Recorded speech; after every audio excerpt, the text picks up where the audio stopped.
المجتبى والرسول المصطفى سيدنا ونبينا وشفيع ذنوبنا وطبيب نفوسنا ومولانا ومولى الثقلين جد الحسن والحسين أبي القاسم محمد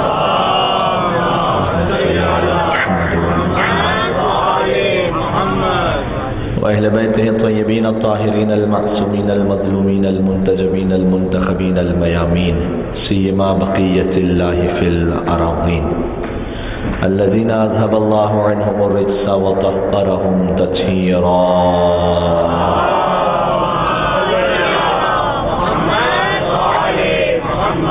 رحمة الله على محبيهم واللعنة الدائمة على أعدائهم أجمعين من الأزل إلى قيام يوم الدين.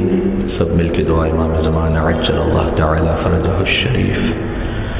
بسم اللہ الرحمن الرحیم. اللهم كن وليك حجة ابن صلواتك عليه وعلى آبائه في هذه الساعة وفي كل ساعة وليا وقائدا وناصرا ودليلا وعينا حتى تسكنه أرضك طوعا وتمتعه فيها طويلا. صلوات محمد.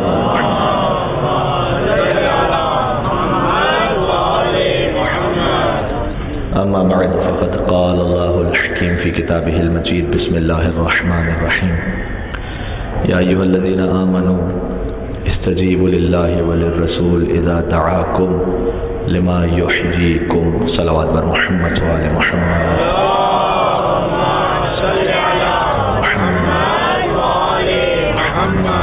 اس سے بہتر ایک اور درود بھیج دیں. محمد وآل محمد.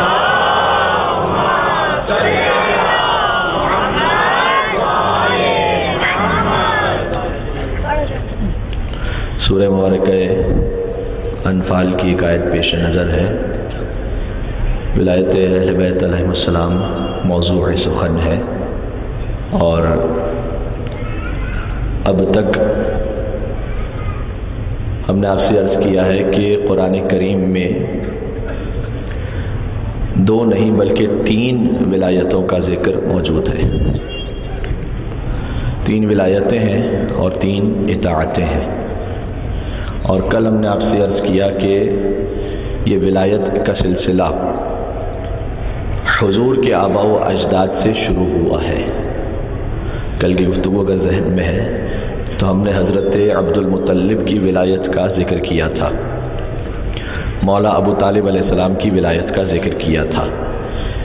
یعنی حضور کے آباء و اجداد سے سلسلہ بلکہ حضرت آدم علیہ السلام سے اپنے اپنے اسٹیٹس اور اس لیول کے مطابق جو اللہ سبحانہ و تعالی نے عطا کیا تھا یہ ولایتیں منتقل ہوتی رہیں. اور یہ خلاصہ ہے اس جملے کا جو زیارت وارثہ میں ہے کہ اشہد انک کنت نورا فی الاصلاب الشامخہ والارحام المطہرہ, کہ اے مولا حسین میں گواہی دیتا ہوں کہ آپ کا نور اصلاب شامخہ سے ارحام مطہرہ میں منتقل ہو رہا تھا. اگر اتنی ولایت جتنا ہم کوشش کر سکے کہ آپ کی خدمت میں عرض کر سکیں یہ واضح ہو گیا, تو یہ بھی بہت ضروری ہے. آج ہم نے ایک اور سرنامہ کلام میں آیت پڑھی ہے جو سورہ مبارکہ انفال کی آیت ہے کہ اس پر ہمارا جو اصرار رہا ہم نے اس کی مختلف وجوہات بیان کی کہ جو مولا علی کی ولایت تک آتا ہے در حقیقت وہ رسول اللہ کی رسالت تک پہنچتا ہے، در حقیقت وہ خدا کی توحید تک پہنچتا ہے۔ پھر ہم نے اس موضوع کا انتخاب اس لیے کیا تھا کہ جو منسوب ایک جملہ ہے ائمہ علیہ السلام سے کہ لَأَلَّا تَنْسَوْنَهُ كَمَا نَسِيتُمُ الْغَدِيرَ، ہم محرم کا اہتمام اس لیے کرتے ہیں تاکہ تم غدیر کو نہ بھلا، غدیر کی طرح محرم کو نہ بھلا دو، یعنی غدیر تم بھلا چکے ہو، کہیں محرم کو بھی نہ بھلا دو۔ تو محرم سب سے مناسب موقع ہے کہ غدیر کے اس پہلو کو کہ جب ایک نبی نے علی کو ولی بنایا تھا اسے تازہ کیا جائے۔ تو یہ مختلف وجوہات تھی، میرے ساتھ رہیے گا۔ سورہ انفال کی آیت، یا ایھا الذین آمنوا، اے ایمان والوں، استجیبوا للہ وللرسول، اللہ اور اس کے رسول کی آواز پر لبیک کہو، ان کی دعوت پر، اذا دعاکم، جب بھی وہ تمہیں بلائیں، جب بھی بلائیں تو آواز پر لبیک کہو۔ یہ نہیں کہا تھا کہ خاموش رہیں تو چھوڑ کے چلے جانا، لیکن جب بھی بلائیں، پڑھ چکا آپ کی خدمت میں کہ اسے عداوت انجام آخرت کہیے کہ جہاں نجات ملے گی وہاں نہیں آتا، اور رسول حق کے بلانے پہ ہائے صد افسوس، درخت تو آتا ہے پر امتی نہیں آتا۔ تو جب بھی بلائیں تو رسول کی آواز پہ لبیک کہو، لما یحییکم، جب تم ان کی آواز پہ لبیک کہہ کے ان کی خدمت میں پہنچو گے تو اس سے اللہ اور اس کے رسول کا کوئی فائدہ نہیں ہونے والا۔ لما یحییکم، تم اس لیے ان کی آواز پہ لبیک کہو تاکہ وہ تمہیں زندہ کر دیں۔ اللہ زندوں سے کہہ رہا ہے، زندوں سے کہہ رہا ہے کہ تم رسول کے پاس جاؤ تاکہ وہ تمہیں زندہ کر دیں۔ یا رسول اللہ میں پہلے ہی سے زندہ ہوں، مجھے آپ کون سی حیات عطا فرمائیں گے؟ یہ کون سی حیات ہے؟ تو رسول کی نیابت میں ان کے چھٹے وارث امام صادق علیہ الصلوۃ والسلام نے جواب دیا، کافی کی حدیث ہے یہ، امام صادق نے فرمایا کہ نزلت فی ولایت علی، فرمایا جب تم اللہ اور اس کے رسول کی آواز پہ لبیک کہتے ہوئے ان کی خدمت میں پہنچو گے تو زندوں کو کون سی حیات ملے گی؟ امام نے فرمایا نزلت هذه الآیہ فی ولایت علی، یہ علی کی ولایت کے سلسلے میں نازل ہوئی تھی، یعنی جب تم ان کے پاس پہنچو گے اور نبی تمہیں علی کی ولایت عطا کر دیں گے تو تمہیں حیات ابدی نصیب ہو جائے گی۔ اس لیے ہماری حیات وابستہ ہے اس سے۔ دیکھیں اللہ سبحانہ و تعالیٰ نے ہر شے جو بھی خلق کی ہے وہ کسی نہ کسی مقصد کے ساتھ خلق کی ہے۔ حضرت موسیٰ گزر رہے تھے، ایک چھوٹا سا حشرات الارض میں کہہ سکتا ہوں، چھوٹا سا کیڑا گزر رہا تھا۔ حضرت موسیٰ کے دل میں خیال آیا کہ پروردگار تو نے اسے کیوں زندہ کیا ہے؟ کیا خلق کیا ہے؟ کیا اس کی خلقت کا سبب ہے؟ کیا فائدہ ہے؟ تو نے اسے کیوں خلق کیا ہے؟ آواز قدرت آئی کہ اے موسیٰ، یہ کیڑا بھی یہی پوچھ رہا ہے کہ تو نے موسیٰ کو کیوں خلق کیا ہے۔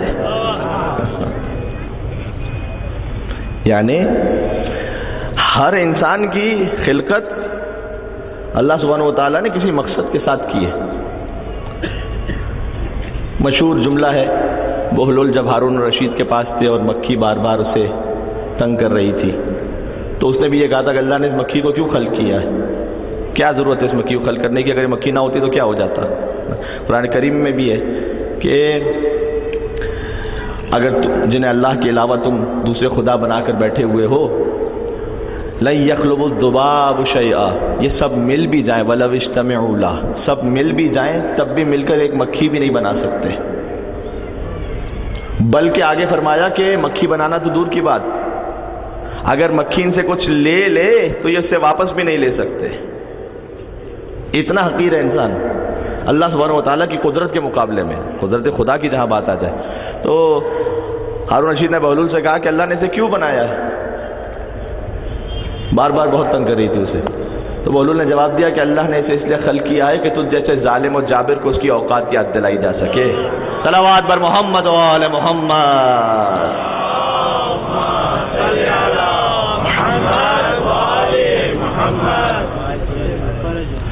تو ہماری جو خلقت ہے اس کا مقصد واضح ہے، ما خلقت الجن والانس الا لیعبدون ای لیعرفون، جو مجتہدین اور علماء اور عرفاء اور مفسرین نے اس آیت پہ گفتگو کی ہے کہ ہم نے جن و انسانوں کو خلق کیا ہے لیعبدون، تاکہ ہماری عبادت کریں. مطلب اس کا یہ ہے لیعرفون، پہلے پہچانیں اس کے بعد عبادت کریں، پہلے معرفت حاصل کریں. اللہ کی معرفت ممکن نہیں ہے سوائے ذات علی اور اولاد علی کے، اتنا طے ہے. دوسروں کے بڑے بڑے قول آپ کو بڑی بڑی چیزوں کے بارے میں مل جائیں گے، لیکن توحید کے بارے میں یا علی نے بات کی ہے یا علی کے بیٹوں نے بات کی ہے. اس جملے کی قوت آپ نے سمجھی؟ یعنی جیسی دعائیں مجھ اور آپ کے پاس اہل بیت کے در سے ملی ہیں، پوری امت اسلامیہ چھوڑ دیجئے، پوری دنیا کی بات کر رہا ہوں، کہاں یہ کسی کو ایسا خزانہ نصیب ہوا ہے؟ یہ توحید پر بات جیسے علی اور اولاد علی نے کی، کون کر سکا ہے اس سے؟ مختلف مفسرین نے یوں لکھا ہے، مورخین نے یوں لکھا ہے کہ شجاعت کی دو قسمیں تھیں. علی میدان جنگ میں شجاعت دکھاتے تھے جب جہاد کرنا ہوتا تھا، اور کچھ دوسروں کے نام لکھے کا وہ بھی بہت شجاع تھے، لیکن وہ مسجد میں دعا مانگتے تھے. اور میدان جنگ کی شجاعت علی کے پاس تھی اور مسجد کی شجاعت ان کے پاس تھی. یہ دعا مانگتے تھے کہ اللہ مسلمانوں کے لشکر کو فتح نصیب کرے. مولانا الطاف حسین حالی نے حد کر دی بچانے کی اور محفوظ رکھنے کی، کہ خود نہیں بھاگے تھے، گھوڑا لے کر بھاگ گیا تھا. عقل کی بات یہ ہے کہ جو گھوڑے کو نہ سنبھال سکے وہ دین کو کیا سنبھالے گا. صلوات بر محمد و آل محمد.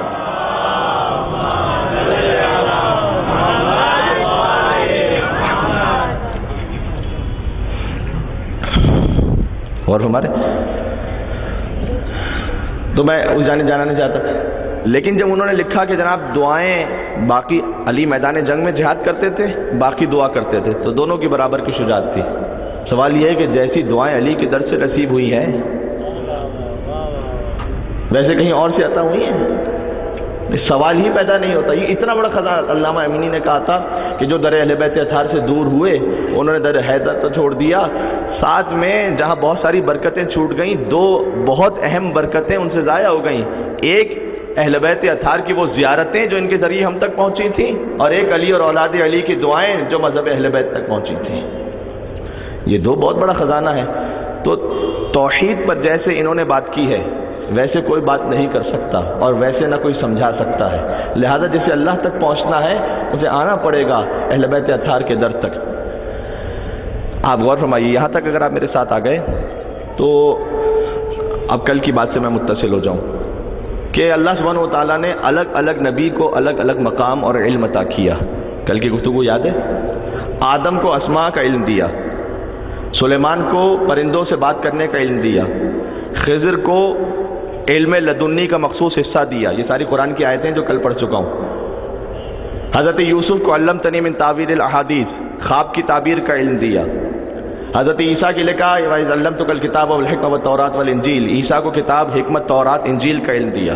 اور سرکار ختمی مرتبت کے لیے ارشاد فرمایا عَلَّمَكَ مَا لَمْ تَكُنْ تَعْلَمُ، جو آپ کے علم میں آ ہی نہیں سکتا تھا وہ سب کا سب آپ کو عطا کیا، ٹوٹل عطا کی. یعنی اب نبی پر علم آ کر کامل ہو گیا.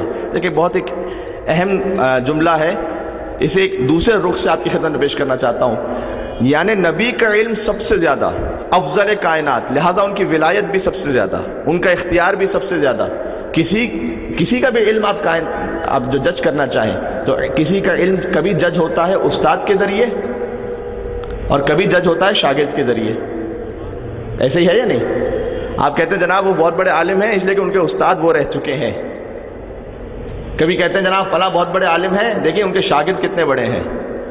تو کبھی کسی کا علم سمجھاتے ہیں استاد کے ذریعے، کبھی کسی کا علم سمجھاتے ہیں شاگرد کے ذریعے. محمد مصطفیٰ کے استاد کا نام ہے خدا، ان کے شاگرد کا نام ہے علی مرتضیٰ.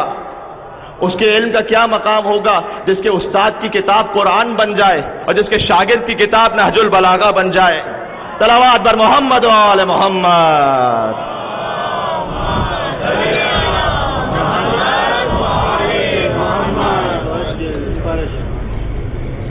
سارا علم آ گیا سرکار ختمی مرتبت میں. یہ ولایت عظمیٰ ہے، اس سے بڑھ کے کوئی ولایت نہیں ہے. اور جیسے رسول کی ولایت تھی، فرمایا زکانی رسول اللہ زکن زکا. جناب امیر نے فرمایا کہ مجھے رسول ایسے سکھاتے تھے جیسے ایک پرندہ اپنے چھوٹے بچے کو سکھایا کرتا ہے، نہیں دانا چگایا کرتا ہے. اور بھی جنسیات ہیں کہ جو کچھ کھاتی پیتی ہیں، اس کے بعد وہ مختلف تبدیلیوں کے ساتھ ہو کر دودھ بن جاتا ہے، وہ اپنے بچوں کو دے دیتی ہیں. مولا نے یہ مثال نہیں دی، پرندے کی مثال دی، اس لیے کہ جب وہ کچھ کھاتی پیتی ہیں جنسیات اور تبدیل ہو کر بنتا ہے، پرندہ جیسا لیتا ہے ویسا ہی دے دیا کرتا ہے.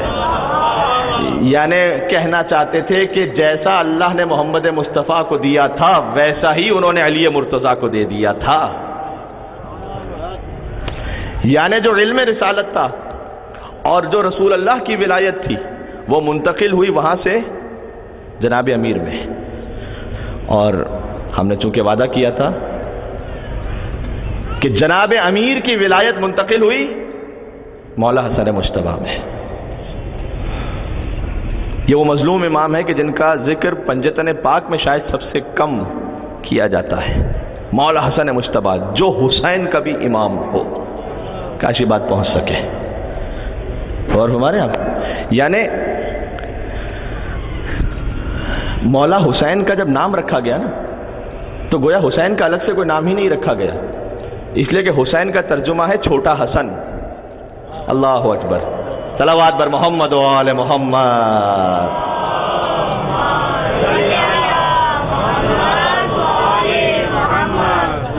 نہیں بات پہنچی؟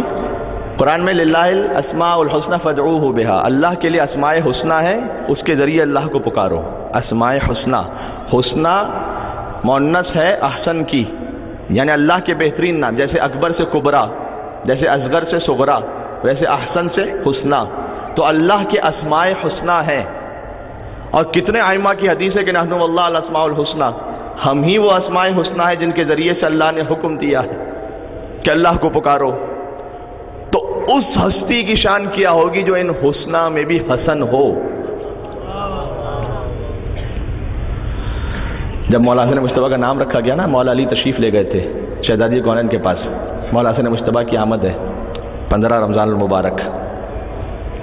ایک شعر ہے جسے 13 رجب کو پڑھو تو بھی ٹھیک ہے، 15 رمضان کو پڑھو تب بھی ٹھیک ہے، 3 شعبان کو پڑھو تب بھی ٹھیک ہے. سنیں گے؟ 13 رجب، 15 رمضان، 3 شعبان. کیسی دولت آپ کی آغوش میں ہے فاطمہ. اللہ اکبر. کیسی دولت آپ کی آغوش میں ہے فاطمہ کہ مصطفیٰ کو دیکھتا ہوں ہاتھ پھیلائے ہوئے. صلوات بر محمد و آل محمد.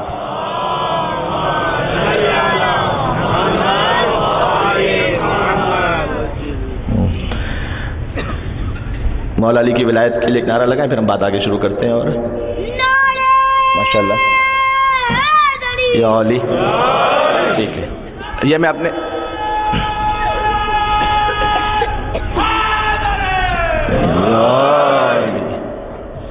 میں علم و عمل کا نیک قبیلہ ہے مرتضیٰ، یعنی حصول خلد کا حیلہ ہے مرتضیٰ. اے منکر علی تیری بساط کیا، محشر میں انبیاء کا وسیلہ ہے مرتضیٰ. تو ہماری حیثیت اور ہماری اوقات ہی کیا ہے، ہم نام علی سے سہارا لے کر آگے بڑھتے ہیں. مولا علی تشریف لے گئے، کہا کہ یا بنت رسول اللہ آپ نے اس پرسن کا کیا نام رکھا؟ کہا علی آپ میرے فقط شوہر نہیں، آپ میرے امام بھی ہیں، میں آپ سے نام رکھنے میں سبقت کیسے کر سکتی ہوں؟ کہا فاطمہ جیسے آپ نام رکھنے میں مجھ سے سبقت نہیں کر سکتی تو میں رسول اللہ سے سبقت کیسے کر سکتا ہوں؟ مجھے تھوڑا سا امام حسن مجتبیٰ کی ولایت پہ بات کرنی ہے، لیکن پہلے نام حسن مجتبیٰ پہ بات ہو جائے. کہ میں رسول اللہ پہ سبقت کیسے کر سکتا ہوں؟ آپ نے فرزن کو لے آئے رسول اللہ کی خدمت میں، کہ یا رسول اللہ آپ کے یہاں پہلے نمازی کی ولادت ہے، آپ نام تجویز فرمائیے. کہ اے علی جیسے فاطمہ تم سے سبقت نہیں کر سکتی اور تم مجھ سے سبقت نہیں کر سکتے تو میں خدا سے سبقت کیسے کر سکتا؟ اور وحی پروردگار نازل ہوئی اور وحی کے ذریعے سے مولا کا نام حسن رکھا گیا. جس کا نام وحی کے ذریعے سے ہو اس کی ذات کا عالم کیا ہوگا.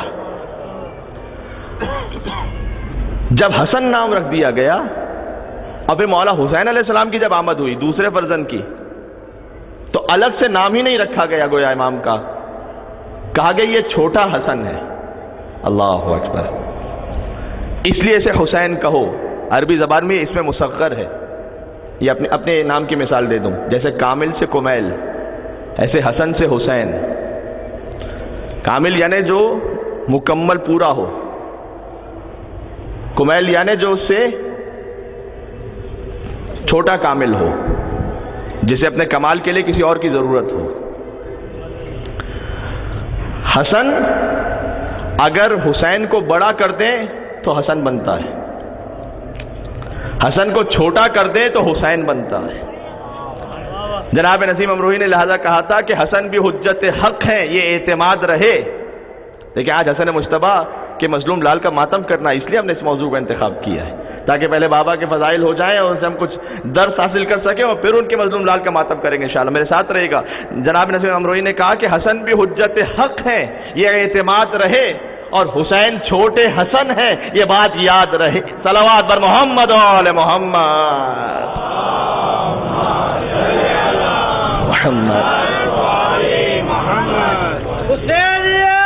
زندہ باد، زندہ باد۔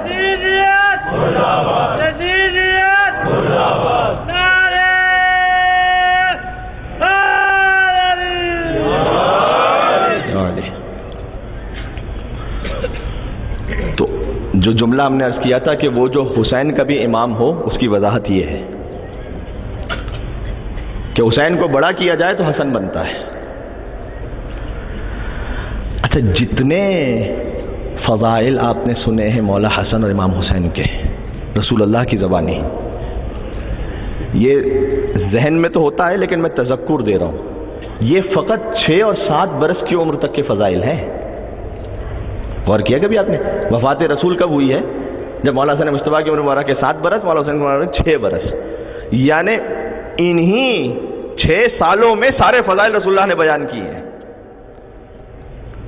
یعنی امت وہ ہوتی ہے جو یہاں آ کر بنا کرتی ہے، امامت وہ ہوتی ہے جو وہاں سے بن کر آیا کرتی ہے۔ ایک اہل تشیع شاعر تھے، ایک اہل سنت شاعر تھے، آپس میں بحث ہوتی رہتی تھی۔ انہوں نے کہا جناب کیسے ہو سکتا ہے کہ کوئی 6 اور 7 برس کا بچہ جو ہے وہ امام ہو جائے؟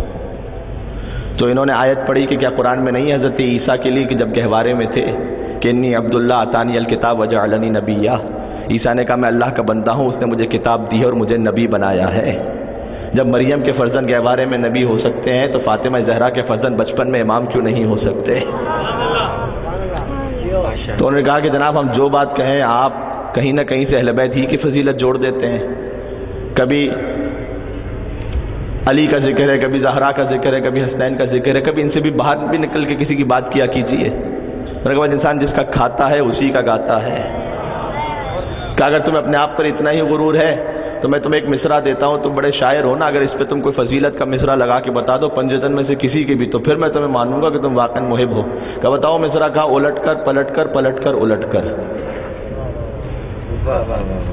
یہ کون سا مصرع ہے؟ اس پہ کون سی فضیلت؟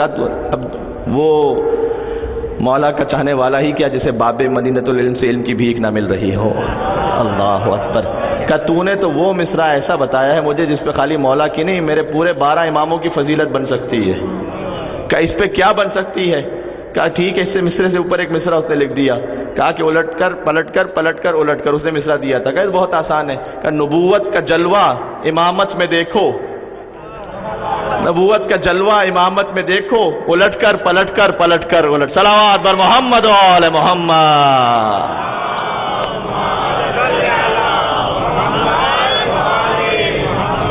صبح کے ساتھ دل بولا علی مولا، صبح کے ساتھ دل بولا،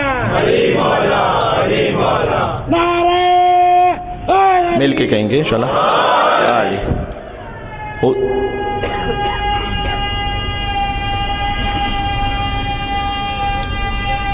بہت دور سے آواز ہے شاید یہ۔ جزاکم اللہ۔ تو یہ 6 برس کی عمر سے پہلے حضور نے کہہ دیا تھا کہ الحسن والحسین سیدہ شباب اہل الجنہ، حسن حسین جنت کے جوانوں کے سردار ہیں. آپ ایمان سے بتائیے گا، میں پوری امت اسلامیہ سے 10 بستہ کہہ رہا ہوں، کوئی 70 برس کا بھی ہو جائے، بزرگ، عالم، مجتہد، فقیہ، عارف، مفتی، کوئی ہو کسی فرقے سے، کیا وہ قرآن پر ہاتھ رکھ کے کہہ سکتا ہے کہ ہاں میں جنت میں جاؤں گا؟ کنفرم ہے. امت وہ ہے کہ کوئی بڑے سے بڑا ہو جائے 70 برس میں بھی نہیں کہہ سکتا میں جنت میں جاؤں گا. حسن کی امامت وہ ہے 6 برس کے ہیں، کہا جنت کی بات نہیں، جنت کے جوانوں کے سردار ہیں. صلوات بر محمد و آل محمد.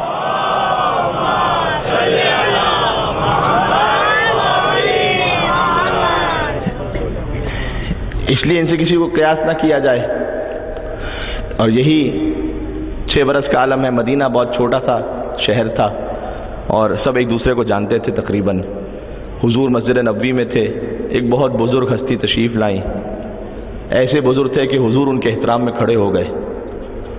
لوگوں نے کہا کہ یہ کون ہے کہ جن کے احترام میں رسول کھڑے ہو رہے ہیں؟ کون سے بزرگ ہیں یہ؟ انہوں نے آ کر کہا یا رسول اللہ میں آپ سے کچھ سوالات پوچھنا چاہتا ہوں. کہ ایسا کیجئے آج آپ میرے بڑے نواسے حسن سے پوچھ لیجئے.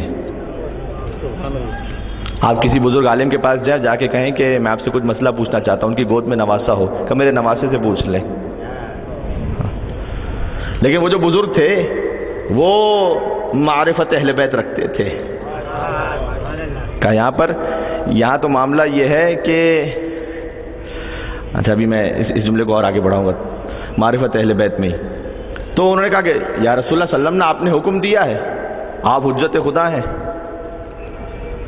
لے گئے مولا حسن مجتبیٰ کو اس طرف لے گئے. کچھ پوچھا، کیا پوچھا روایت میں نہیں ہے، لیکن جب پوچھ چکے تو واپس پلٹے. حضور نے جو دوسرے دیکھ رہے تھے کسی کے ذہن میں کوئی شبہ نہ آ جائے لہذا پوچھ لیا کہ کیا آپ مطمئن ہو گئے ہیں؟ اس لیے کہ جب نبوت پہ شک ہو سکتا ہے تو آل نبی پہ شک کیوں نہیں ہو سکتا ہے؟ تو کہا کسی کو شک نہ ہو جائے. تو کہا یا رسول اللہ میں ویسا ہی مطمئن ہوا جیسے آپ سے مطمئن ہوا کرتا تھا. اولنا محمد اوسطنا محمد آخرنا محمد وکلنا محمد. اور ہمارے کہا ویسے ہی مطمئن ہوا جیسے آپ سے مطمئن ہوا کرتا تھا. جب وہ چلے گئے تو بزرگ صحابہ کرام انہوں نے کہا سوال کیا کہ یا رسول اللہ ہم نے تو اس بزرگ کو کبھی دیکھا ہی نہیں ہے، مدینہ منورہ میں یہ کون ہے؟ کہ یہ خضر علیہ السلام تھے. یہ خضر تھے کہ جو ہم سے اکثر سوال کرنے آتے ہیں. آج ہم نے کہا کہ میرے بیٹے میرے نواسے حسن مجتبیٰ سے پوچھ لو، تو خضر حسن سے ویسے ہی مطمئن ہو کر گئے جیسے رسول اللہ سے مطمئن ہو کر جاتے تھے. یاد رکھیں خضر ہیں استاد موسیٰ. تو اے انسان ذرا عقل کے ناخن لے اور ہوش کر کہ پہلے اپنے آپ اور موسیٰ کے علم کا فرق جانیے اور پھر موسیٰ اور خضر کے علم کا فرق جانیے اور پھر خضر اور حسن مجتبیٰ کے علم کا فرق جانیے. اور جب یہ سمجھ میں آ جائے تو یہ سوال چھوڑ دیجئے کہ حسن نے صلح کیوں کی تھی. صلوات بر محمد و آل محمد.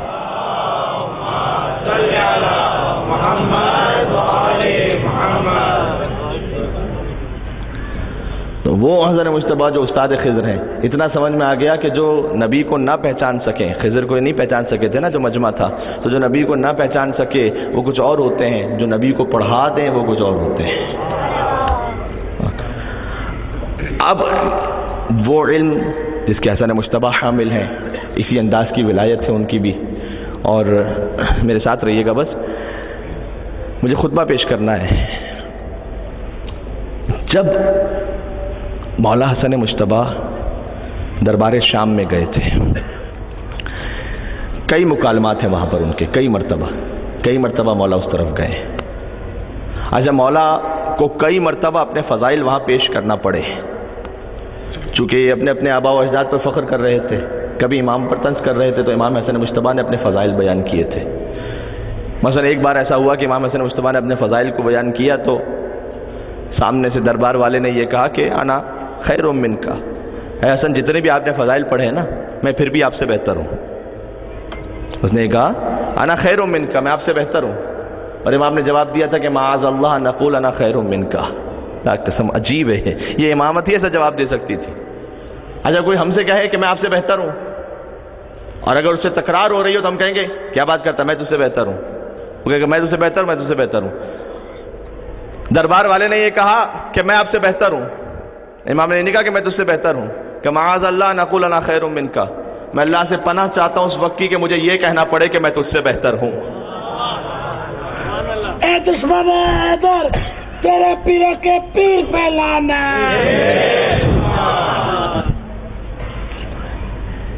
ایک منزل وہ آئی تھی کہ جب امام نے اکثر اپنا سارا مال قربان کیا راہ خدا میں، تو اس پر پھر دربار والے نے یہ کہا کہ حسن یہ آپ نے کیا کیا؟ مولا حسن نے تو سخاوت، دسترخوان امام حسن مشہور ہے، کہا یہ آپ نے کیا کیا؟ لا خیر فی الاسراف، یہ آپ نے اسراف کے اسراف میں کوئی خیر نہیں ہے، سارا مال دے دیا.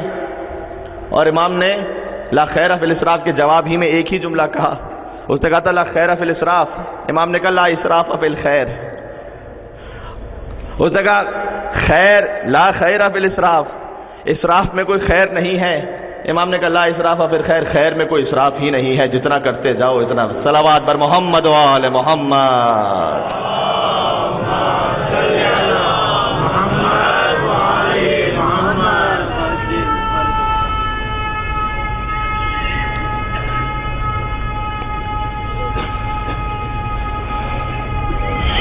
جزاک اللہ. نعرہ تکبیر، اللہ اکبر. نعرہ تکبیر، نعرہ رسالت، یا رسول اللہ، نعرہ رسالت، یا رسول اللہ. حسینیت، حسینیت، زندہ باد. جدیدیت، جدیدیت، نعرہ حیدری. ماشاءاللہ رات کے پہر، اس پہر اتنا جاگتا ہوا مجمع ہے. اب نے مجھے مجبور کر دیا کہ میں آگے جملہ کہہ دوں کہ ہم جتنا بھی کچھ کہتے چلے جائیں ہیں مدحت حسن کے عنوان نئے نئے، لاؤں کہاں سے لفظوں کے قرآن، لاؤں کہاں سے لفظوں کے قرآن نئے نئے. اور جھولا جھلاؤں پیار کروں نوکری کروں، جھولا جھلاؤں پیار کروں نوکری کروں، اے قلب جبرائیل میں ارماں. میرے ساتھ رہے گا. جھولا جھلاؤں پیار کروں نوکری کروں، اے قلب جبرائیل میں ارمان نئے نئے. اور آپ کے جوش بلا کی نظر، ان کی سمجھ میں تم ابو طالب نہ ہوگے، ان کی سمجھ میں تم ابو طالب نہ ہوگے، وہ لوگ جو ہوئے ہیں مسلمان.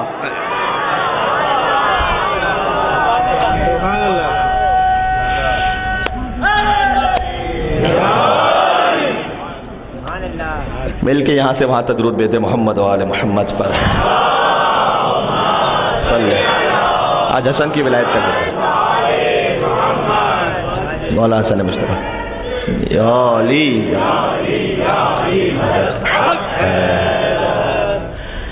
اب مولا کی اس ولایت کو سماعت فرمائیے گا. میں بہت پوری بات نہیں پڑھ سکوں گا، انشاءاللہ آپ میرے ساتھ ساتھ چلتے رہیں گے. دربار میں پہنچے. اچھا جب مولا حسن کا دربار میں آنا طے تھا نا، تو یہ پہلے سے منصوبہ بنا لیا گیا تھا کہ جیسے ہی علی کا بیٹا آئے نا تو تم سب اپنے اپنے آبا و اجداد پہ فخر کرنا، دولت پر. میرے باپ کے پاس یہ دولت تھی، میرا دادا وہ تھا، وہاں کا گورنر تھا، وہاں قبیلے کا سردار تھا. اور فرمایا اس کا باپ تو جو ہے وہ چٹائی پہ بیٹھتا تھا، اس کے باپ کے پاس تو کچھ ہے ہی نہیں مال دنیا میں سے، یہ کیا فخر کریں گے؟ تو تم سب اپنے اپنے آبا و اجداد پہ فخر کرنا، حسن دیکھتے رہیں گے خالی. اور مولا حسن مجتبیٰ پہنچے تو ایک آواز، دوسری آواز، تیسری آواز، چوتھی آواز. امام حسن مجتبیٰ نے روکا، خدا کی حمد و ثنا بیان فرمائی. بسم اللہ الرحمن الرحیم. خدا کی حمد و ثنا بیان کرنے کے بعد فرمایا کہ یا اہل الشام، اور شام والوں، یہ جو تم اپنے آبا و اجداد کا اتنا ذکر کر رہے ہو، یا اہل الشام واللہ الذی لا الہ الا ہو لو کنت علی هذا المقام حولا فحولا واذکر ما اتانی اللہ من الفضل لمحصیہ نحن زین الجنان وحجج الرحمن.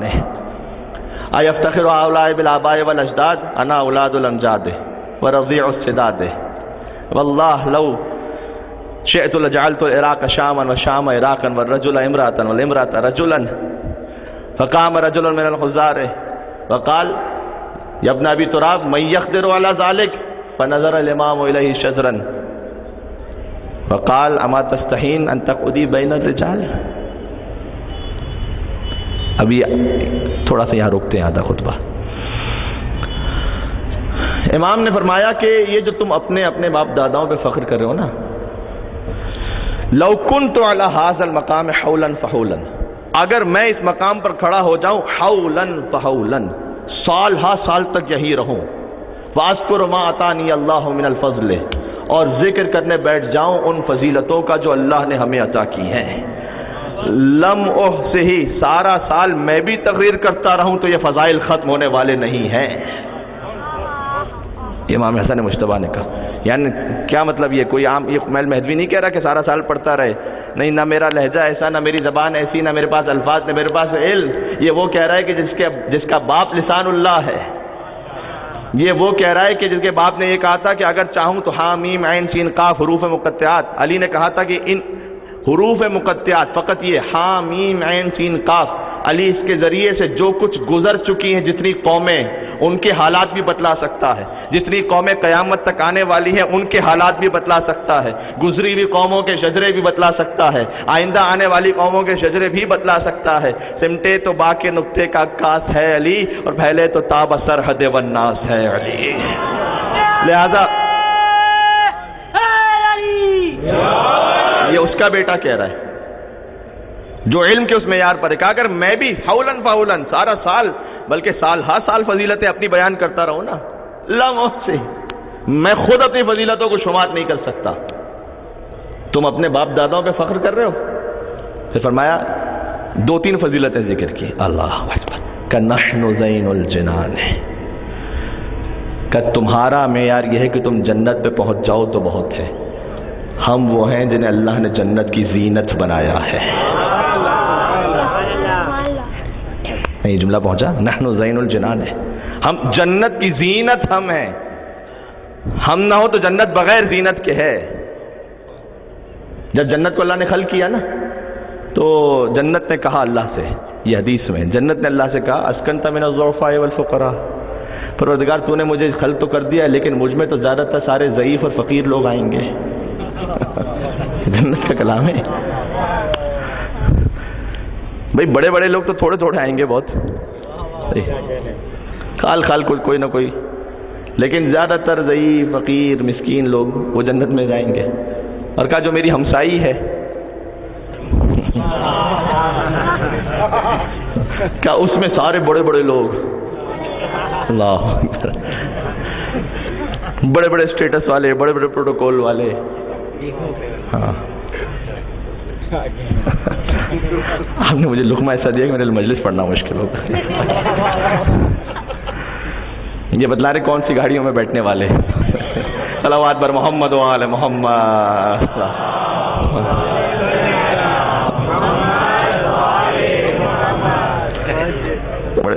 وہاں پر بڑے بڑے لوگ، بڑے بڑے مولوی، جو در اہل بیت سے دور ہے تو وہیں جائے گا نا.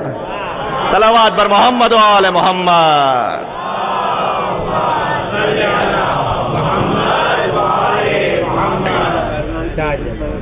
تو اور مجھ میں وہاں چھوٹے چھوٹے لوگ کم، جنت میں بڑے بڑے لوگ بہت کم.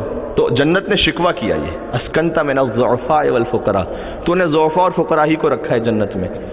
تو اس وقت خدا کی آواز آئی کہ قد زینتک بالحسن والحسین، اے جنت تو فکر نہ کر، تجھ میں مسکین اور ضعیف ضرور آئیں گے لیکن ہم نے تجھے حسن اور حسین سے زینت عطا فرما دی ہے. صلوات بر محمد و آل محمد.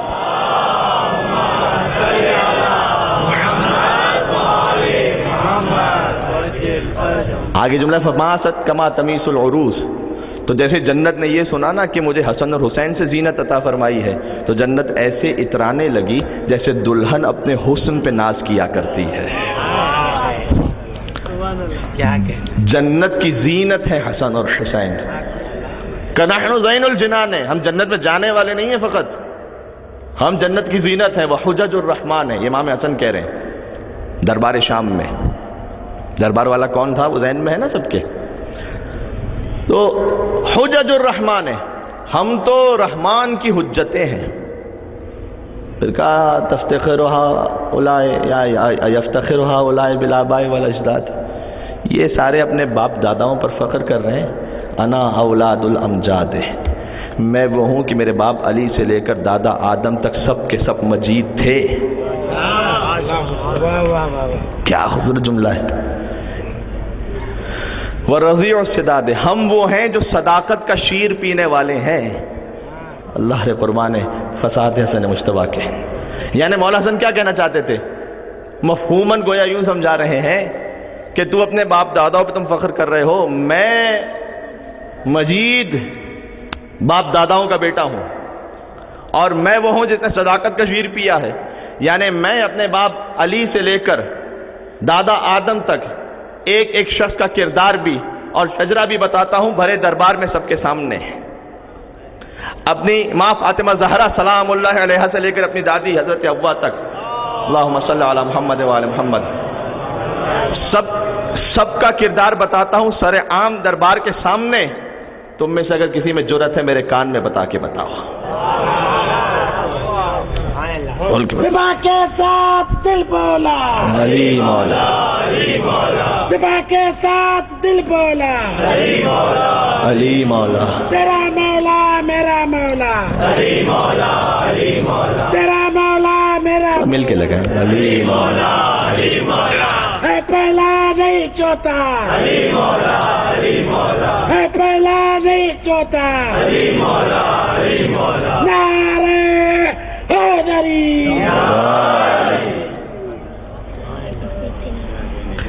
نہیں، آپ کو روز بتانے کی ضرورت نہیں ہے کہ کہاں پہ کون ہے کہاں پہ کیا ہے. بس نعرہ حیدری کافی ہے. صلوات بر محمد و آل محمد.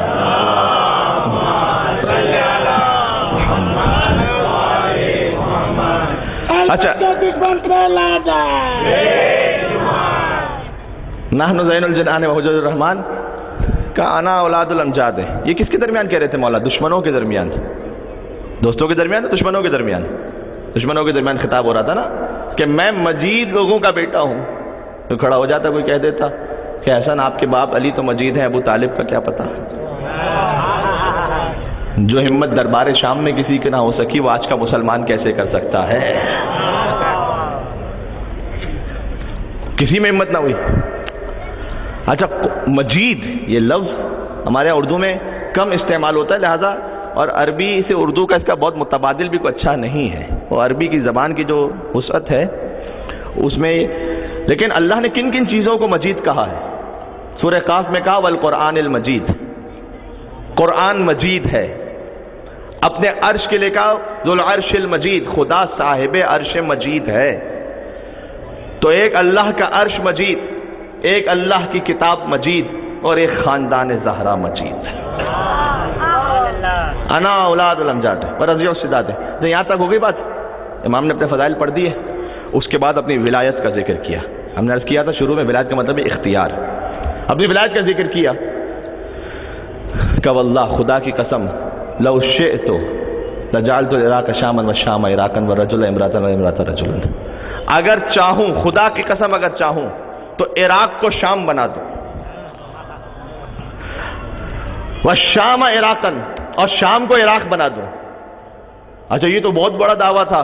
کسی کے دماغ کو خیال آتا ذہن میں کیا حسن نے کیا کہہ دیا. پھر انہیں دیکھ کر کہا والرجل امراتا والامراۃ رجلا. اور تم بھی یاد رکھو اگر چاہوں تو مرد کو عورت بنا دوں اور عورت کو مرد بنا دوں. جیسے امام حسن نے جملہ کہا فقام رجل من العزار، ایک بد نصیب اٹھا. وہ اٹھا، اس نے کہا یبن ابی تراب، اے ابو تراب کے بیٹے. اچھا، یہ ابو تراب کا لفظ آج ہم فخر سے اور فضائل میں کہتے ہیں. یہ بنی امیہ نعوذ باللہ مقام کم کرنے کے لیے تنزن کہتے تھے اس وقت، یعنی ایک خاک پہ بیٹھنے والے. تو یہ اپنا اس نے طنز کرتے ہوئے کہا فقام رجل من الحزار، ایک شخص کھڑا ہوا، اس نے کہا یبن ابی تراب، اے ابو تراب کے بیٹے، من یقدر علی ذلک، کیا بڑی بڑی باتیں لگا رکھی ہیں. شام کو عراق کر دوں، عراق کو شام کر دوں، مرد کو عورت کر دوں، عورت کو مرد کر دوں. کس میں اتنی قدرت ہے یہ کر سکے؟ فنظر الامام الیہ شذرا، امام نے گھور کے اسے دیکھا. فنظر الامام الیہ شذرا، امام نے گھور کے اسے دیکھا، پھر آگے نہ دعا، نہ پناہ، نہ وظیفہ، نہ تسبیح، نہ تکبیر، نہ مصلی، نہ عبادت، نہ نماز. اسے فنظر الامام الیہ شذرا وقال، امام نے گھور کے دیکھا اور کہا اما تستحین ان تقعدی بین الرجال، تجھے مردوں کے مجمع میں بیٹھتے ہوئے شرم محسوس نہیں ہوتی؟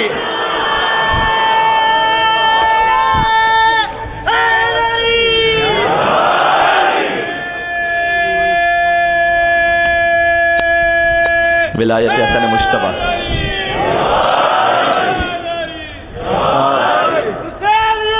زندہ باد.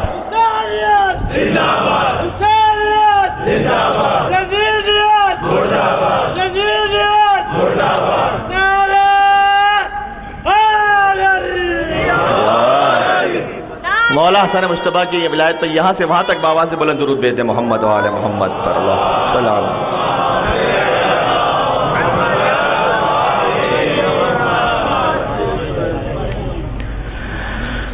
اما تستحین ان تقعدی بین الرجال، اسے مناقب ابن شہر عاشور نے بھی کچھ لکھا ہے، کچھ باقی کتابوں میں. یہاں تو مردوں کا مجمع ہے، امام نے اس سے کہا ان تقعدی بین الرجال، تو اس مجمع میں کیوں ہے؟ تو وہ ابھی کیا کہوں، اٹھا یا اٹھی، یہ مشکل ہے یہاں پہ آگے. اور اس کے بعد اس نے چلنا شروع کیا. فنادى الامام من عقبها، امام نے اسے پیچھے سے صدا دی. اچھا کیا کہا امام نے، وہ پھر کبھی اور سے، اس کو رہنے دیں، کیونکہ کبھی کسی کو اس کی اوقات یاد دلانی پڑتی ہے نا. وہ جانے لگا. اچھا جب یہ ہو گیا تو جو دربار والا تھا اس نے کہا کہ اے ابو تراب کے بیٹے، لقد اہنتنی فی مقعدی و فضحتنی فی مجلسی، آپ نے میرے دربار میں میری بے عزتی کر دی اور میری توہین کر دی، یعنی میرے گھواری کو آپ نے مرد سے عورت بنا دیا، بھرے دربار میں آپ نے اتنی انسلٹ کر دی میری. یعنی وہ تو سمجھ رہا تھا نا کہ دربار میرا، تخت میرا، تاج میرا، دولت میری، فوج میری، اقتدار میرا. اسے کیا پتا کہ لکڑی کے ممبر پہ بیٹھ جانے سے اقتدار نہیں ملتا، طاقت وہ ہوتی ہے جو کل شیء قدیر کی جانب سے عطا ہوتی ہے. تو اس نے کہا کہ لقد فضحتنی فی مجلسی، آپ نے میری مجلس میں میری انسلٹ، میری توہین کر دی. امام نے اسے جواب دیا، جواب دوں گا اور ختم ہو جائے گی بات. ایسے میں منزل مصائب پہ چلا جاؤں گا ایک چھوٹے سے پیغام کے ساتھ.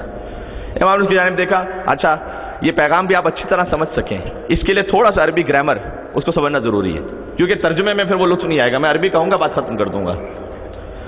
جب کبھی دو لوگ آپس میں تکرار کر رہے ہو نا، جھگڑا ہو رہا ہو کسی کا، بحث، اور ان میں سے کوئی ایک کہے کہ چلو چلو چلو نکلو،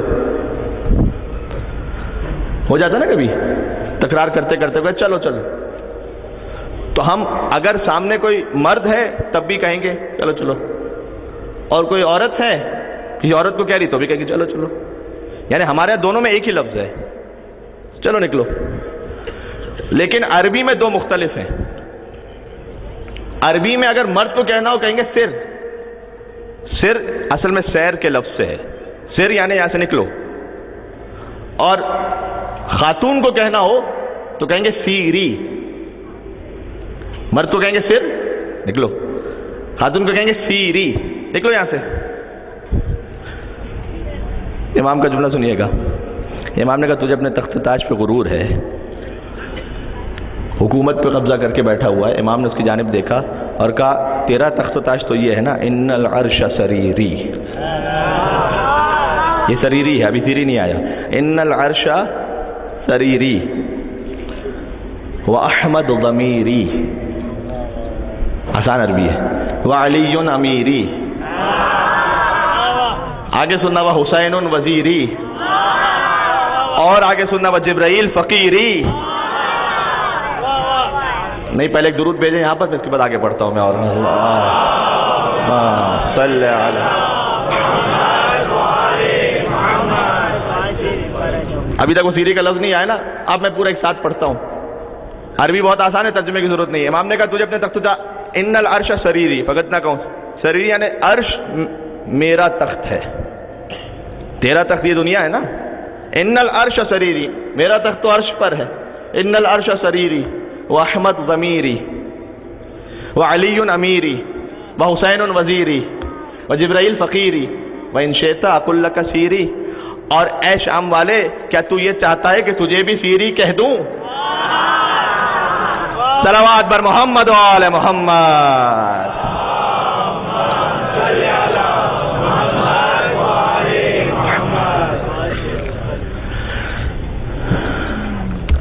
یہ ہے علی اور اولاد علی کی ولایت. اس ولایت کو جو ان کے اختیار میں اللہ سبحانہ و تعالیٰ نے عطا کیا ہے. دیکھیں، ولایت عظمیٰ ہے سرکار ختم مرتبت کے پاس. ایک چھوٹا سا پیغام یہاں دیکھ کر میں آگے جا رہا ہوں. یہ علی اور اولاد علی ہی سے پھر بھیک ملتی ہے نا. یہیں سے آگے یہ ولایت اور چلتی ہے آگے. یہ جیسے مناسب سمجھتے ہیں یہ اولیاء خدا کیا ہے، انہیں ہر ایک کو اپنے اپنے نصیب کی ولایت مل گئی ہے. ٹھیک ہے، یہ جو ہم دیکھتے ہیں نا کرامات، معجزے، اور یہ جو ولایتیں نصیب ہوتی ہیں جو ہم اور آپ میں سے بھی کسی کو نصیب ہو سکتی ہے، یہ مقام ان کی جانب سے. آیت اللہ مرشی نجفی، شاید ہی میرا کوئی سننے والا ایسا ہو جو ان کے نام سے واقف نہ ہو. کتنی مرتبہ انہوں نے امام زمانہ سے ملاقات کی ہے، کتنا خاص نظر کرم تھا ان پر. انہی کے خاندان کا واقعہ ہے کہ جب امام نے ملاقات کی تھی تو غالباً کے والد کا واقعہ شاید، کہ انہوں نے کہا تھا کہ اے مولا مجھے بتائیے کہ آپ کی ماں فاطمہ زہرا کی اصل قبر مطہر کہاں پر ہے. چونکہ بی بی کی قبر یا جنت البقیع میں ہے یا روضہ رسول میں ہے. علی نے پوشیدہ کر دیا تھا نا. تو مولا نے کہا تھا کہ یہ راز تو میرے ظہور کے بعد ہی کھلے گا. تمہارا مقام بہت ہے لیکن میں تمہیں ابھی یہ نہیں بتلا سکتا. کہ مولا میں چاہتا ہوں اصل قبر پہ کھڑے ہو کر اصل ثواب کو حاصل کروں. کہ اگر تم میری ماں فاطمہ زہرا کی اصل قبر پہ کھڑے ہو کر اس ثواب کو حاصل کرنا چاہتا ہے تو جاؤ قم، مولا رضا کی بہن کا بی بی معصومہ قم، جن کا نام بھی اصل فاطمہ ہے سلام اللہ علیہا ہے، ان کی زیارت کرو. ان کی زری پر کھڑے ہو کر شہزادی کی نیت سے جو زیارت کرے گا اسے ویسا ہی ثواب ملے گا جیسے قبر فاطمہ زہرا کی زیارت کر رہا ہو. آپ غور ہمارے تو ان کی جو ملاقاتیں ہیں ائمہ علیہ السلام کے ساتھ، عاضل مرشی نجفی کی اتنی خدمات ہیں. یعنی یہ ایک ولایت کا جز ہے نا جو انہیں ملا ہے. ان کے پاس بھی کچھ اختیار. ایک طالب علم تھا قم کا، اس کے دماغ میں شک آیا. کہا اہل بیت کی ولایت اتنی بڑی کیسے ہو سکتی ہے کہ پتہ نہیں آدم سے لے کر خاتم تک، خاتم سے لے کر قیامت تک کتنے گناہ گار آئیں گے اور ان اربوں خربوں میں سے کتنوں کی شفاعت کریں گے. تو یہ کیسے ہو سکتا ہے کہ اتنوں کی شفاعت کر سکیں؟ تو جب اس طالب علم کے دماغ میں خیال آیا، کہتا میں رات کو سویا تو میں نے مرزا قمی کو خواب میں دیکھا. مرزا قمی کے جو وہیں قم کے قبرستان میں دفن ہے، بہت بزرگ عالم تھے. مرزا قمی کے خواب میں آیا اور کہا کہ کیا بات کرتا ہے تو کیوں شک کرتا ہے اہل بیت کی ولایت پر؟ ارے سارے قم والوں کی شفاعت تو مولا نے میرے ذمہ لگائی ہوئی ہے. صلوات بر محمد و آل محمد.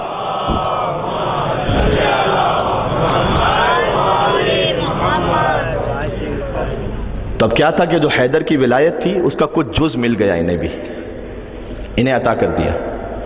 کسی کو کچھ عطا کر دیا. اچھا یہ عطا کیسے ہوتا ہے؟ یہ چھوٹا سا ایک پیغام دینا تھا. آیت اللہ مرشی نجفی نے اپنے بارے میں یہ کہا. انہوں نے کہا کہ میں نے جو محسوس کرنا شروع کیا نا کہ مجھ میں اہل بیت کی جانب سے یہ فیوضات عطا ہو رہی ہیں، وہ اس وقت میں نے محسوس کیا کہ جب ایک مرتبہ میری والدہ نے مجھ سے کہا تھا میرے والد کے لیے کہ میں دودھ کا جام لے کر ان کے پاس جاؤں. انہیں ضرورت تھی، انہوں نے طلب کیا تھا. کہتے ہیں میں جب اپنے والد کے پاس پہنچا، آیت اللہ مرشی نجفی کہتے ہیں میں اپنے والد کے پاس پہنچا تو وہ میں نے دیکھا کہ سو چکے ہیں، انتظار کرتے کرتے سو چکے تھے. تو اب مجھے مناسب محسوس نہ ہوا کہ میں آواز دوں. بلانا مجھے توہین لگا اس طرح کہ کیوں نیند میں ہے وہ، تو میں ان آواز دوں، اچھا نہ لگا مجھے. میں کئی دیر تک کھڑا رہا. پھر بھی جب وہ بیدار نہ ہوئے تو میں ان کے قدموں کے پاس آ کے بیٹھ گیا اور میں نے ان کے قدموں کو آہستہ آہستہ دبانا شروع کیا. تو ان کی آنکھ کھلی تو بیٹا تو عالم ہے بہت بڑا. تو اچانک ایک مرتبہ بیدار ہوئے. کہا کہ بیٹا یہ کیا کر رہے ہو تم، کیوں میرے قدموں کو دبا رہے ہو؟ کہا کہ بابا مجھے اچھا نہیں لگا کہ آپ سو رہے تھے آپ نے یہ دودھ طلب فرمایا تھا تو میں آپ کو آواز دے کے اٹھاؤں، یہ مجھے توہین محسوس ہوئی، لہذا میں آپ کی خدمت ہوں۔ تو کہتے ہیں اس وقت میرے بابا آگے بڑھے تھے اور انہوں نے میرے سر پر ہاتھ رکھ کے دعا دی تھی کہ اے مرشی، تو نے جو اپنے باپ کا یہ احترام رکھا ہے، اللہ تجھے مولا امام زمانہ کے خاص نوکروں میں شمار فرما دے۔ کہتے ہیں اس ایک نیکی کا اثر یہ تھا کہ مجھے محسوس ہونا شروع ہوا کہ مجھے مولا امام زمانہ کی خاص عنایتیں شامل ہو رہی ہیں، کی ولایتیں عطا ہو رہی ہیں۔ غور فرمائیں۔ تو میرے نوجوان ساتھی، ہمارے اکثر سننے والے ماشاءاللہ نوجوانوں پر زیادہ مشتمل ہیں، والدین جھڑک بھی دیتے ہیں، غلطی بھی بہت مرتبہ آپ محسوس کر رہے ہوتے کہ ان کی ہے۔ آپ اگر فقط اس بات پر چپ ہو جائیں کہ اگر میں اس وقت خاموش ہو گیا نا، میرا مولا حیدر کرار مجھے قبر میں صلہ واپس پلٹا دے گا، اس یقین کے ساتھ کہ میں اس لیے چپ ہو جاؤں کہ علی اور اولاد علی کہیں نہ کہیں مجھے واپس میدان محشر میں حساب اور کتاب کے وقت نہیں معلوم کہاں کہاں کیسے کیسے مدد ہونے والی ہے۔ آپ غور فرما رہے ہیں؟ تو ان چھوٹی چھوٹی نیکیوں کو جو ہم کہنے میں چھوٹی ہیں، انہیں ضرور اپنی زندگی میں شامل رکھیے۔ محرم کا مہینہ یہی ہے کہ اپنے آپ کو انسان بدل دے۔ وہاں تو ان کا کرم ایسا ہوگا اہل بیت کا، کہاں کہاں کیسے کیسے کرم فرمائیں گے۔ روایت میں ملتا ہے کہ ایک شخص جس کو جہنم لکھی جا چکی ہوگی، اسے فرشتے گھسیٹ رہے ہوں گے جہنم کی طرف، اور وہ ایک مرتبہ پیچھے مڑ کر دیکھے گا تو خدا کی آواز آئے گی کہ تو نے پیچھے مڑ کر کیوں دیکھا؟ کہ پروردگار مجھے تو تیرے رحم کی امید تھی کہ تو مجھے معاف کر دے گا، میرے دل میں تو یہ تھا۔ خدا کہے گا اسے میرے رحم کی امید تھی نا، میں اسے نا امید کیوں واپس کروں، جاؤ ہم نے اسے معاف کر دیا ہے۔ اللہ اکبر۔ تو آپ کریم ابن کریم آقا کے در پر ہیں، یہاں پر ایسے یہ عطا فرماتے ہیں۔ بات ختم کر رہا ہوں، پروردگار انشاءاللہ ہمیں توفیق نصیب فرمائے۔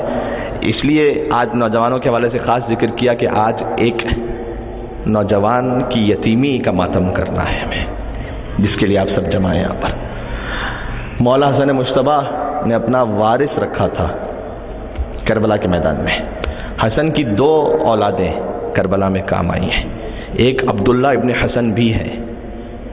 جب حسین کا وقت آخر تھا نا، بالکل وقت آخر، اور ملعون یہ چاہتا تھا کہ امام کے جسم اقدس پر ایسا وار کرے کہ امام کی شہادت فوراً ہو جائے۔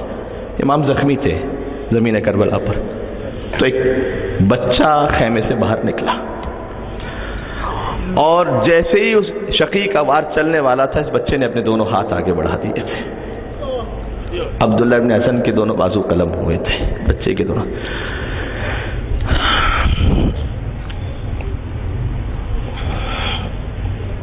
مائیں بہنیں اگر انشاءاللہ سن رہی ہیں، شہزادی ام فروا کیا تربیت کا انداز ہوگا کہ شب عاشور بھی جب آئیے، دیکھیں جب انسان سفر میں جا رہا ہوتا ہے نا، میرے ساتھ انشاءاللہ آپ گریہ فرمائیں گے، اور دیکھیں کتنا جلدی محرم کی تاریخیں گزرتی چلی گئی ہیں۔ آج شب 7 محرم الحرام بھی آ گئی ہے، ایسا لگتا ہے جیسے 2 دن پہلے ہی کی تو بات تھی، ہم نے محرم کا چاند دیکھا تھا اور ہم نے فرش ادا کو بچھایا تھا۔ اے فاطمہ زہرا کے لال، آپ کے ماتم کا حق تو ادا نہیں ہو سکا ہے، تاریخیں گزرتی چلی جا رہی ہیں، فوراً ہی عاشور کا دن آ جائے گا، فوراً ہی ایام اعضاء گزرتے چلے جائیں گے، جو آپ پر گریے کا حق ہے وہ ادا نہیں ہو سکتا۔ مولا ان غلاموں کو قبول فرما لیجیے، جیسا ہمارے بس میں ہے، جتنا ہمارے بس میں ہے، جو ہماری اوقات میں آپ کی خدمت میں پیش کر رہے ہیں، حسین قبول کرنے والے ہیں۔ بس اتنا ذہن میں رکھنا کہ جو آنسو بہیں حسین کی بارگاہ میں، اللہ اکبر، یہ اتنے قیمتی ہیں۔ دیکھیں خدا نہ خواستہ کسی جوان کی، اللہ نہ کرے، اللہ نہ کرے، اللہ دور رکھے ایسے گناہ سے، لیکن خدا نہ خواستہ کسی جوان کی کوئی غلط عادت ہے کہ وہ مثلا میوزک سن لیتا ہے۔ حسین کے گریے کا اثر میں بتاؤں، اچھا ہم کتنا اس کو سمجھاتے رہے شاید وہ نہ چھوڑے۔ جب امام حسین کی مجلس میں آتے ہیں آنسو بہتے ہیں نا، پھر آپ اس سے اگر کوئی ایسی بات کریں، میوزک کی کوئی بات کریں، وہ کہے گا یار ابھی چپ ہو جاؤ، ابھی حسین کے غم میں گریہ کر کے آ رہا ہوں، ابھی میں نے مولا حسین کے غم میں آنسو بہائے۔ یعنی وہ کام جو ساری زندگی مل کر مجھ جیسے 400 مولوی نہ کر سکیں، وہ حسین کے غم میں بہنے والے 4 آنسو کر دیا کرتے ہیں۔ یہ ہے غم امام حسین کی طاقت، یہ ایسے گناہوں سے انسان کو روک دیا کرتی۔ تو جب آنسو بہیں، اور آج صاحب عزا امام حسن علیہ السلام بھی ہے، امام حسن اپنے یتیم کا پرسہ لینے کے لیے آئے۔ قاسم کا آج ذکر کرنا ہے، ایک جملے سے میں جاؤں گا شب عاشور تک، اور اگر آپ کی صدائیں اور بلند ہو گئے انشاءاللہ تو پھر انشاءاللہ مجھے بھی حوصلہ ملتا جائے گا، میں آگے بڑھتا جاؤں گا۔ میں کہوں گا اے شہزادہ قاسم، شہادت بھی مبارک ہو، اور اپنی دادی فاطمہ زہرا کی سنت بھی مبارک ہو۔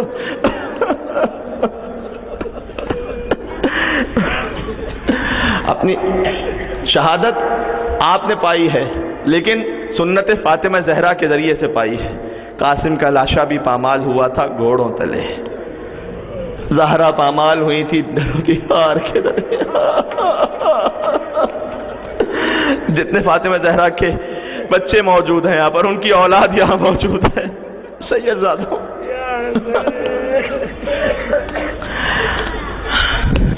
شب عاشور آئی، شب عاشور دیکھیں، جب کاروان میں ہمارے یہاں کوئی بھی سفر کرتا ہے نا، کوئی ایسا چھوٹا بچہ ہو کہ جو یتیم ہو تو اس کا خاص خیال رکھتے ہیں۔ قاسم ہے شریک سفر، یتیم ہے، اور شب عاشور قاسم کی ماں ام فروا گویا سمجھا رہی ہو کہ اے قاسم، کل چچا پر مشکل وقت آنے والا ہے، ایسے جہاد کرنا کہ تیرے بابا حسن مجتبیٰ کا جہاد یاد آ جائے۔ اس لیے کہ اگر تیرے جہاد میں کوئی کمی رہ گئی تو حسن تو امام وقت اور حجت خدا تھے، میں سید زادی نہیں ہوں۔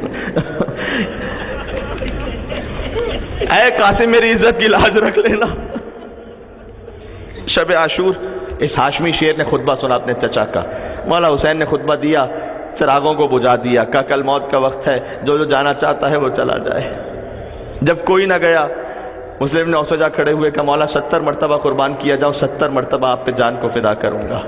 اس کے بعد غازی ابوالفضل عباس کھڑے ہوئے، انہوں نے خطبہ دیا، حسین نے اپنے اصحاب کو سلام کیا ان کی وفاؤں پر، اور پھر نام لینا شروع کیا، اے حبیب ابن مظاہر تو ایسے شہید کیا جائے گا، اے مسلم نے اوسجا تم ایسے شہید کیے جاؤ گے، اے بریر حمدانی کل کے شہداء میں تمہارا نام بھی لکھا ہوا ہے۔ پھر بنی ہاشم کے نام شروع ہوئے، مسلم عقیل کے بچوں کا نام لیا، یہاں تک ایک ایک نام لیتے گئے، نام لیتے گئے۔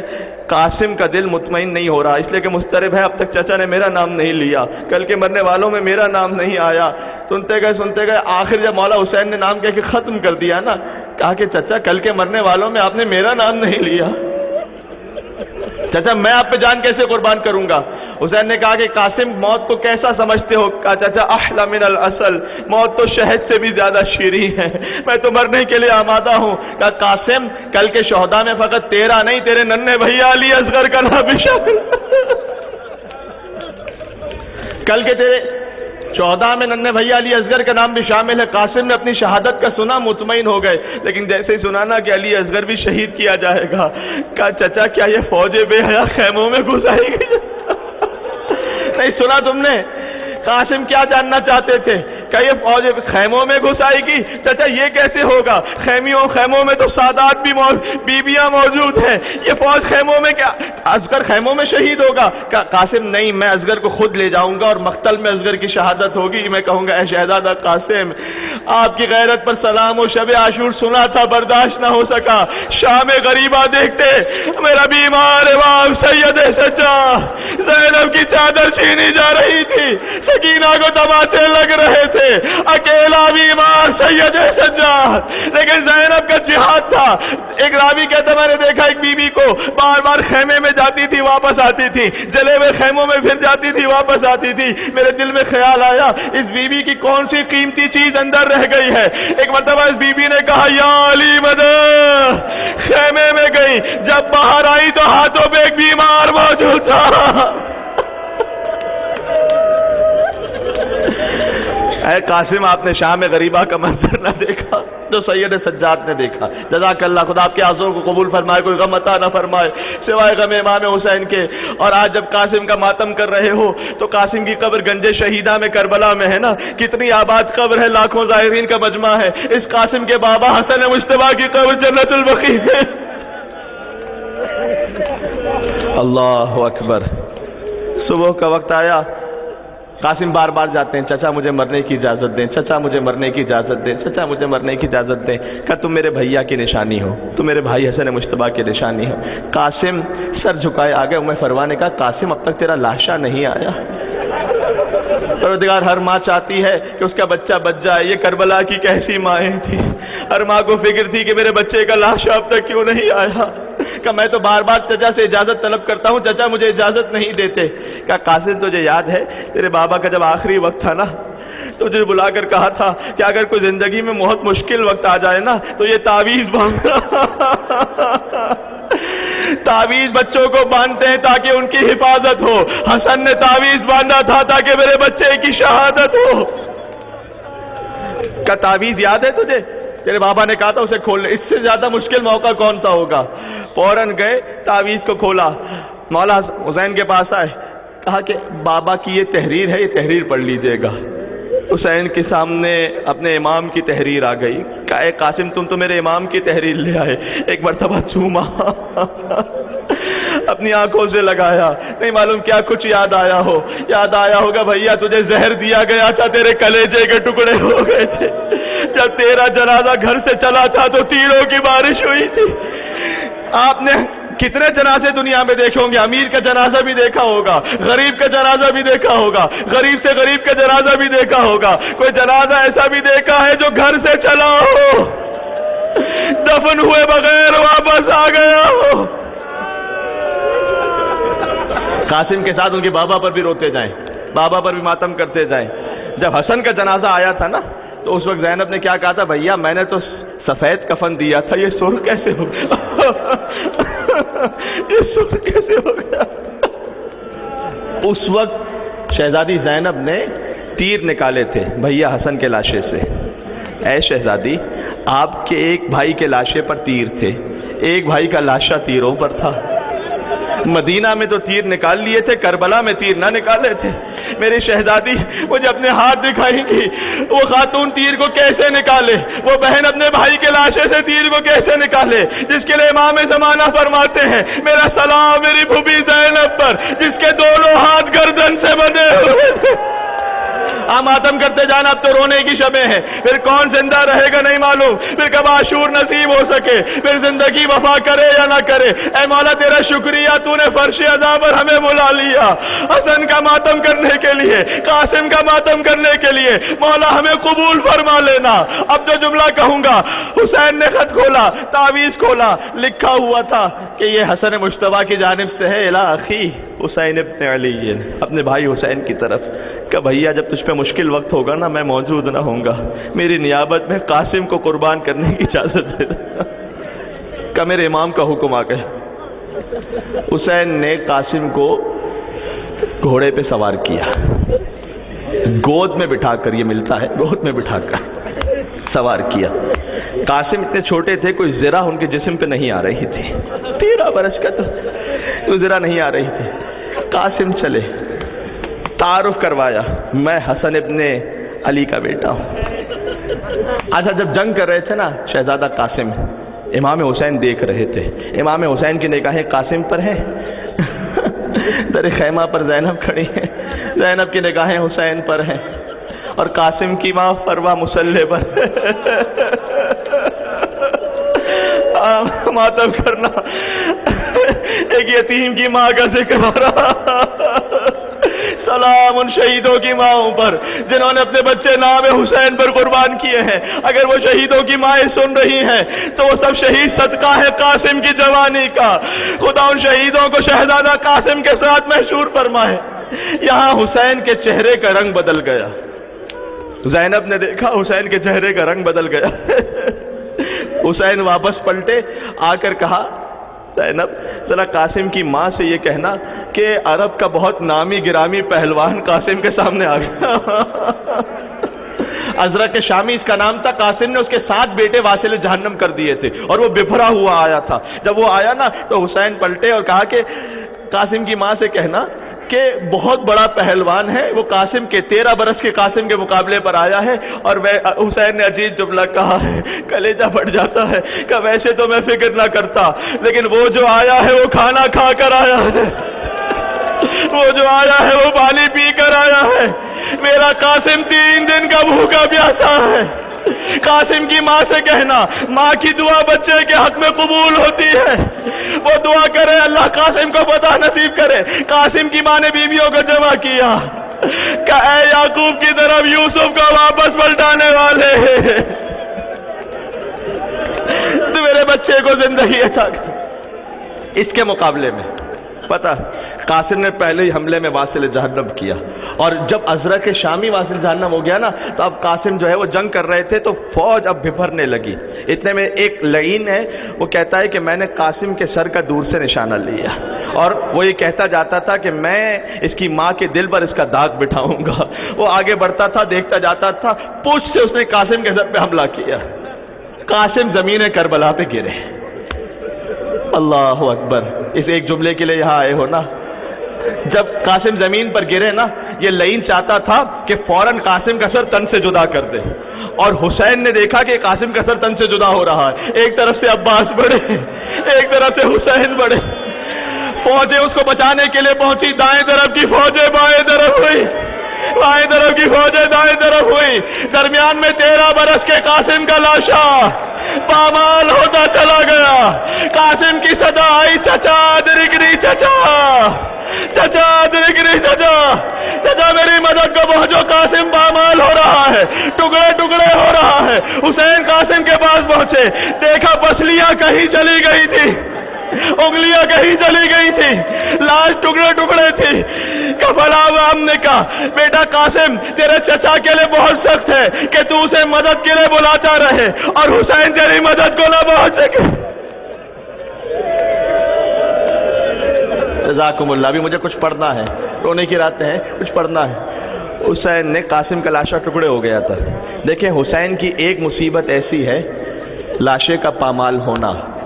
جو صرف حسین کا لاشا پامال ہوا تھا شام غریبہ، اس میں ساتھ دیا ہے تو صرف قاسم نے ساتھ دیا. قاسم کا لاشا بھی پامال، حسین کا لاشا بھی پامال. ایک فرق کے ساتھ، حسین کا لاشا شہادت کے بعد پامال ہوا. نہیں میں نے کہہ دیا، تم نے سن لیا. حسین شہید ہو چکے تھے، لاشا پامال ہوا. قاسم کا لاشا زندگی میں ٹکڑے ٹکڑے ہوا. قاسم کا ٹکڑے ٹکڑے ہوا لاشا. حسین نے ہر لاش اٹھا لیتے تھے، لیکن یہ لاش کیسے اٹھائیں؟ میں نے کتابوں میں پڑھا ہے حسین نے اپنا سینہ قاسم کے سینے پر رکھا. نہیں معلوم کیا کچھ خیال آیا ہو. قاسم جب تو یتیم ہوا تھا تو میں تجھے اپنی گودی میں اٹھایا کرتا تھا. چچا اور بھتیجے کی عجیب نسبت ہے نا. قاسم تو میری انگلی پکڑ کر چلا کرتا تھا. آج تیرے چچا کے سامنے تیرا پامال لاشا موجود ہے. چچا یہ لاش کیسے اٹھائے گا؟ حسین نے اپنی ابا کے دامن کو کھولا. مجھے نہیں معلوم، شاید نجف کا رخ کیا ہوگا، یا علی مدد. شاید مدینے کا رخ بھی کیا ہو. کہو بھیا حسن میری مدد کرنا بھیا، تیرے یتیم کا لاشا ہے. یا علی مدد کہہ کے ٹوٹی ہوئی پسلیاں اٹھائی ہوں گی، یا علی مدد کہہ کے کٹی ہوئی انگلیاں اٹھائی ہوں گی. قاسم کا لاشا رکھا، گٹری پیٹ پر رکھی. اللہ اکبر. آخری خیمے کی طرف بڑھنا شروع ہوئے. در خیمہ پر پہنچے، زینب کو بلایا کہ قاسم کی لاش لایا ہوں لیکن ماں کو نہ دکھانا، ماں برداشت نہ کر پائے گی. زینب نے عجیب سوال کیا کہ بھیا تیرے ہاتھ تو خالی ہے، لاش کہاں ہے؟ کہ بہن یہ جو پیٹ پر گٹری دیکھ رہی ہے اس میں قاسم کی لاش کے ٹکڑے ہیں. قاسم کی لاش خیمے میں پہنچی، ماں سے چھپائی جا رہی تھی.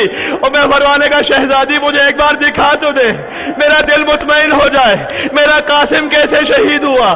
خدا کسی ماں کو یہ منظر نہ دکھائے. 13 برس کا یتیم پامال ہو چکا ہو.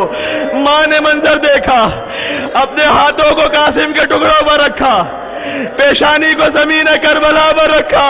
کہ پروردگارا تیرا شکر ہے، تو نے میری قربانی سب سے زیادہ قبول فرمائی. آخری جملہ، تو نے میری قربانی قبول فرمائی. قاسم شہید ہو گئے، پھر اکبر گئے، اکبر بھی شہید ہوئے. مقتل میں جب حسین اکبر کا لاشا لے آئے، ایک طرف حسین نے اکبر کی لاش رکھی، ایک طرف قاسم کی پامال لاش رکھی. درمیان میں میرا مولا لیٹ گیا، ایک ہاتھ قاسم کے ٹکڑوں پر، ایک ہاتھ اکبر کے ٹکڑوں پر، اور فریاد کی واہ غربتا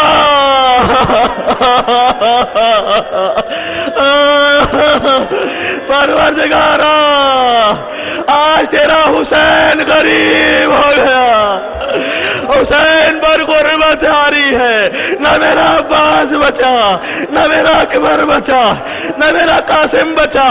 حسین نے یہ جملہ اس وقت بھی کہا تھا جب ماں کے جنازے سے لپٹے ہوئے تھے، کہا تھا وہاں غربت آ، لیکن وہاں علی موجود تھے، وہاں حسن موجود تھے۔ یا حسین تنہا، زینب نے حسین کو گلے لگا۔ بھیا تیری غربت نبھانے میں موجود، زینب تیرا ساتھ۔ آئے غریب حسین، میرا مولا تو کتنا